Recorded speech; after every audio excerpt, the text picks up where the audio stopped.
Hey there, Bible nerds. Welcome back to our Bible study series, Women of the Bible.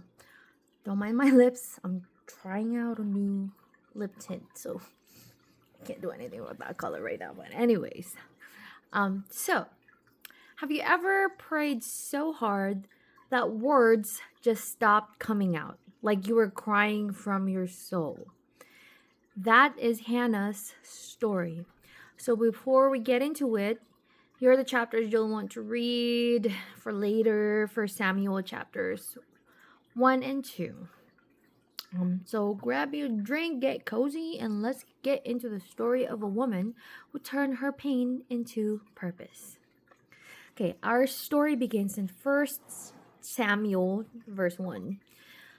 There was a man named Elkanah who had two wives, Penina and Hannah. Penina had children, but Hannah had none. And right away, you can already feel the tension. In that culture, in the biblical times, really, not having children was seen as shameful, almost like a curse. And the more children you have, the more blessed you are. So while Penina was flaunting her blessings, Hannah was just silently breaking. Every year, Elkanah, the husband, would take his family to Shiloh to worship and offer sacrifices to God. He genuinely loved Hannah and would give her a double portion of the offering, basically saying, "You're my favorite." But, that didn't heal the ache inside her. And Penina, she knew exactly how to twist that knife. The Bible says she provoked her bitterly to irritate her.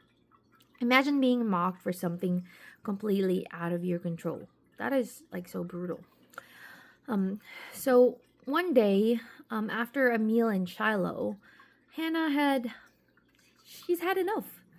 She got up and then she left. She went to the temple and wept bitterly before the Lord. She prayed something powerful and personal.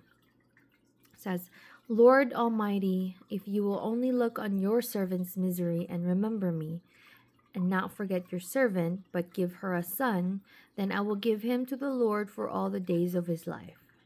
That's in 1 Samuel 1, verse 11. So that's not a casual prayer. That's surrender. She didn't ask for a child to prove a point or to compete with Benina. She wanted to dedicate her deepest desire back to God.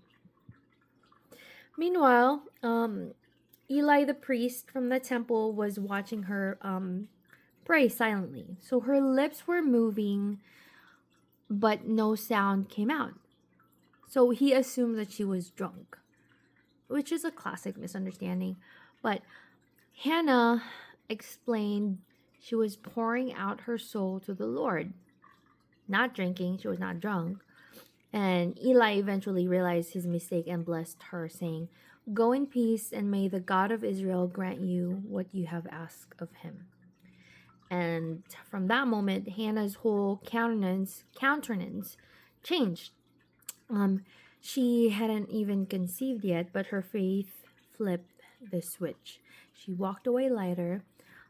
Later, God remembered Hannah. She gave birth to a son and named him Samuel, which means heard by God. She kept her promise, and after Samuel was weaned off, probably around 3-ish years, she brought him back to serve in the temple. Also where Eli served. So can you imagine handing over your miracle child? Like, that's faith with skin on it. So we'll close with Hannah's victory song, a prayer of praise that shows how much her heart transformed. She sings, "My heart rejoices in the Lord. In the Lord my horn is lifted high." So it's not just a song of joy, it's a declaration of who God is, the one who reserves fortunes, humbles the proud, and lifts up the lowly. And that's the background of Hannah, a story of pain, persistence, and answered prayer. In part 2, we will dig deep verse by verse into what we can learn from Hannah's faith, her prayer life, and her obedience. So stay tuned for that deep dive, and remember, when your heart is too heavy for words, God still hears the whisper of your soul.